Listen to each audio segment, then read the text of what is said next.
ناظرین، بریک سے پہلے بات ہو رہی تھی مسز عصمت حفیظ کے ساتھ کارڈیک ڈائگنوسٹکس کے بارے میں. آئیے بات چیت کا سلسلہ آگے بڑھائیں.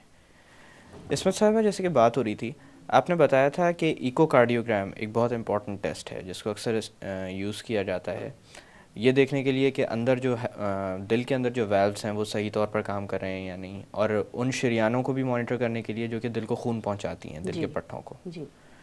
اس کے علاوہ بیماریاں تو کئی انواع و اقسام کی ہوتی ہیں، جیسے پٹھوں سے تعلق رکھنے والی کارڈیومایوپیتھیز کہلاتی ہیں، دل کے پٹھوں سے ردم کی بھی پرابلمس ہوتی ہیں اور بھی کئی پرابلمس ہوتی ہیں.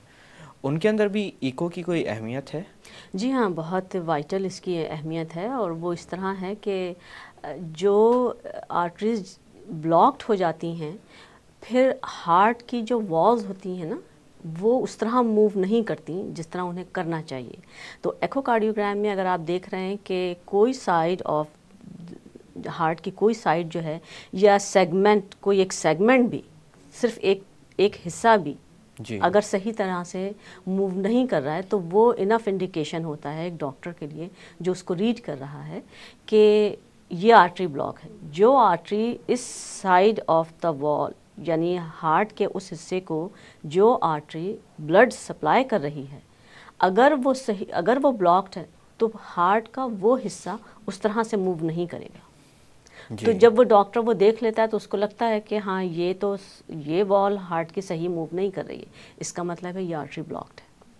اچھا، اب یہ آرٹری کتنی بلاکڈ ہے، کس پوائنٹ پہ یہ بلاکڈ ہے، یہ ساری چیزیں جاننے کے لیے پھر آپ کو فردر اس کی ایویلیویشن کرنی پڑتی ہے کہ آپ اس پیشنٹ کے لیے پھر کیتھرائزیشن جو ایک دوسرا ٹیسٹ ہے جو ایک گولڈ اسٹینڈرڈ ہے وہ آرڈر کرتے ہیں. مگر جو بھی آپ کی کلینک میں آئے یا جو بھی ہاسپٹل میں آئے اس کے لیے آپ کیتھرائزیشن تو نہیں آرڈر کرتے ہیں. اس کے لیے تو بہتر ہی ہے نا کہ آپ، کیونکہ وہ انویسو پروسیجر ہے، نہ صرف انویسو ہے، اس کے بھی سرٹن اماؤنٹ آف رسک ہیں، اس کی پرائس بھی بہت زیادہ ہوتی ہے اس ٹیسٹ کی. ایکو کارڈیوگرام کی تو پرائس اتنی نہیں ہوتی جتنی کہ کیتھرائزیشن کی ہوتی ہے. تو لہٰذا پھر ایکو کارڈیوگرام ہی ایک ایسا ٹیسٹ ہے جس سے کہ آپ کو بے شمار باتیں ہارٹ سے متعلق پتہ لگ جاتی ہیں. تو جیسے میں نے کہا ہے کہ ہارٹ کی والز اگر نہ موو ہو رہی ہوں، یا ہارٹ کا جو سیپٹم ہے، جو دو ہارٹ کا جو رائٹ اور لیفٹ سائڈ جو بیچ میں جو ہے جو وینٹریکولر سیپٹم ہے، اگر وہ بھی موٹا ہو جائے، جو کہ وہ اکثر بیماریوں میں ہو جاتا ہے، یا پھر آپ پیدائشی ان کے ساتھ ہوتے ہیں مگر آپ کو پتہ نہیں ہوتا ہے، مگر اس کی علامات ہوتی ہیں. اگر آپ نے اکثر سنا ہوگا کہ بچے ایک دم ان کو سڈن کارڈیک اریسٹ ہوا کہ وہ ایک دم سے اچانک سے گرے، ان کی ڈیتھ ہو گئی. تو ہوتا یہ ہے کہ وہ پیدائشی ان میں وہ نقص ہوتا ہے مگر وہ پتہ ہی نہیں لگتا. اگر کبھی ایکو کارڈیوگرام ہوا ہو تو اس کی بھی نالج آپ کو ہو جاتی ہے. وہ پریونٹیو ہے کہ وہ آپ کسی کی لائف کو سیو کر سکتے ہیں. تو ایک تو یہ ریزن ہے.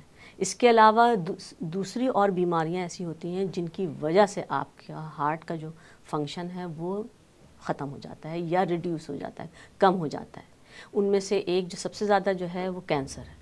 جب کینسر کے پیشنٹس کو کیمو تھراپی دی جاتی ہے تو پھر ان کا یہ پہلے معلوم کرنا ضروری ہے کہ ان کا فنکشن، ہارٹ کا فنکشن نارمل ہے کتنا ہے. کیمو تھراپی سے پہلے ایک دفعہ اس وقت کیا جاتا ہے، اس کے بعد ایوری 4 مہینے کے بعد، تاکہ یہ پتہ لگتا رہے کہ ادویات کا کوئی مضر اثر تو نہیں، کیونکہ کینسر کی بہت ساری ایسی دوائیں ہیں، کیمو تھراپی کی ایسی دوائیں ہیں جو کہ ہارٹ کا فنکشن ریڈیوس کر دیتے ہیں. اگر یہ ڈاکٹر کو پتہ لگ جائے تو وہ فوراً اس کو دوا کو چینج کر کے دوسری دوا استعمال کرنا شروع کر دیتا ہے. تو ایکو کارڈیوگرام اس لحاظ سے بھی کہ جیسے کہ کینسر کے اس میں. اچھا، اس کے علاوہ یہ ہوتا ہے کہ کچھ لوگوں کو اور کسی قسم کی بیماریاں ہوتی ہیں جس کی وجہ سے وہ فلوئڈ ریٹین کرنا شروع کر دیتے ہیں، اور ہارٹ کے اراؤنڈ، ہارٹ کے چاروں طرف جو ہے وہ پانی بھرنا شروع ہو جاتا ہے. تو وہ پیراکارڈیل افیوژن اسے کہتے ہیں کہ ہارٹ کی اوپری جھلی کے اندر پانی آنا شروع ہو جاتا ہے. وہ پھر ہارٹ کو دبانا شروع کر دیتا ہے. رائٹ سائڈ جو آپ کے جو سیدھے سائڈ کا جو ہارٹ ہے اس کو وہ اتنا دبانا شروع کر دیتا ہے کہ پھر آپ اس سے بھی ایکسٹریملی بہت زیادہ آپ کی سانس اکھڑنا شروع ہو جاتی ہے. کتنی دفعہ یہ ہوا ہے کہ پیشنٹس آئے ہیں صرف اسٹریس ٹیسٹ کے لیے کہ ان کو سانس کی تکلیف ہے، کہ ان سے سانس نہیں لی جا رہی. مگر ہمارے یہاں ایکچولی اس ہاسپٹل میں یہ ہوتا، بلکہ یو ایس اے میں زیادہ تر یہی ہوتا ہے کہ ایکو کارڈیوگرام اور اسٹریس ٹیسٹ دونوں ایک ہی دفعہ میں کرائے جاتے ہیں. پہلے ایکو کارڈیوگرام، اس کے بعد اسٹریس ٹیسٹ. اگر ایکو کارڈیوگرام میں ہی آپ کو پتہ لگ گیا کہ اس کی ہارٹ کی کیپیسٹی، پمپ کرنے کی کیپیسٹی 20% ہے یا 30% ہے، تو پھر تو آپ کو جاننے کی پھر کچھ ضرورت ہی نہیں ہے.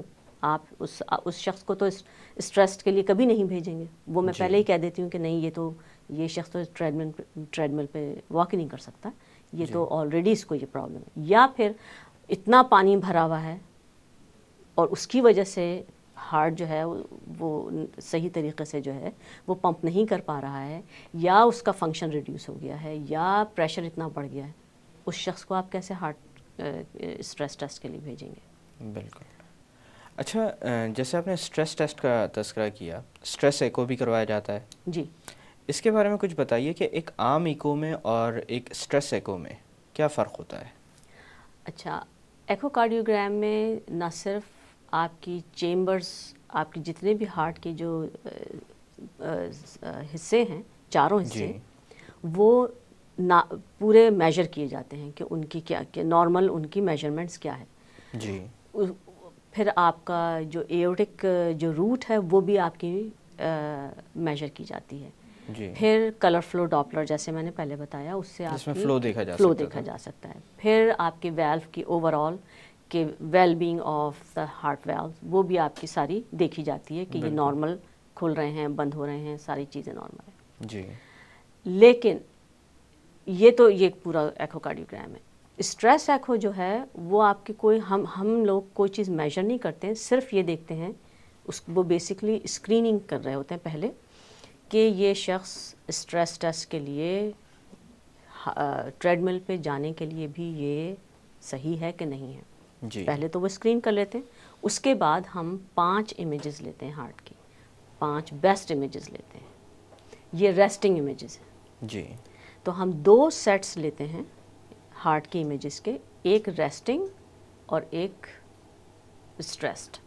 یعنی کہ ایک تو میں 5 امیجز بیفور، اس سے پہلے اس وقت جب کہ مریض آرام کر رہا ہوتا ہے، یعنی کسی طرح کی ایکسرسائز میں نہیں ہوتا. جی. جب وہ ہم لے لیتے ہیں، اس کے بعد پھر اس کی 3 بیسک EKG لیتے ہیں. جی. اور ایک ریسٹنگ ہوتا ہے، ایک اس کو کھڑا کر کے، اور ایک ہائپر وینٹیلیشن، یعنی اسے کہتے ہیں کہ تیزی سے سانس لیں. تو یہ 3 لینے کے بعد پھر ہم اس کو ٹریڈ مل پہ چڑھاتے ہیں. اب ٹریڈ مل جہاں پر اس کو ایکسرسائز کروائی جاتی ہے اور اس کا جو ہے وہ ٹارگٹ ہارٹ ریٹ دیکھا جاتا ہے. 100% نہیں، 85% دیکھتے ہیں. جی. کہ ایک ڈائگنوسٹک ویلیو کے لحاظ سے کہ کسی ٹیسٹ کی ڈائگنوسٹک ویلیوز جو ہیں وہ کریڈیبل ہوں، کم از کم ایک پیشنٹ کو اتنا اس پہ واک کرنا چاہیے کہ اس کا ہارٹ ریٹ 85% ریچ کرے according to his or her age.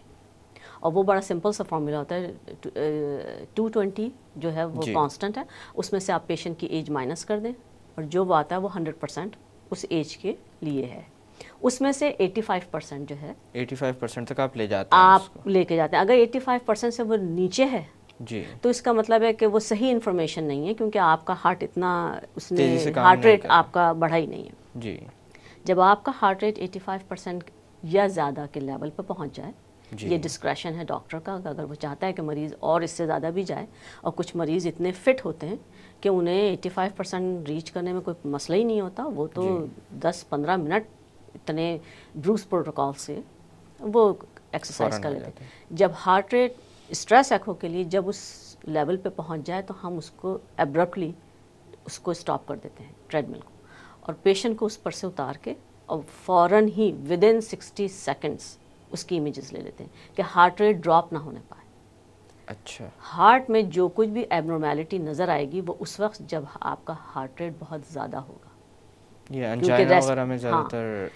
تو پھر جب وہ میں 5 امیج آفٹر دا ایکسرسائز لے لیتی ہوں، پھر ڈاکٹر اس کو سائڈ بائی سائڈ کمپیئر کرتا ہے کہ یہ یعنی کہ بفور تھکنے کے بعد یا جی ایکٹیویٹی کے ساتھ ان کے دل پر کتنا لوڈ آیا، کتنا لوڈ آیا، اور اگر کوئی ہارٹ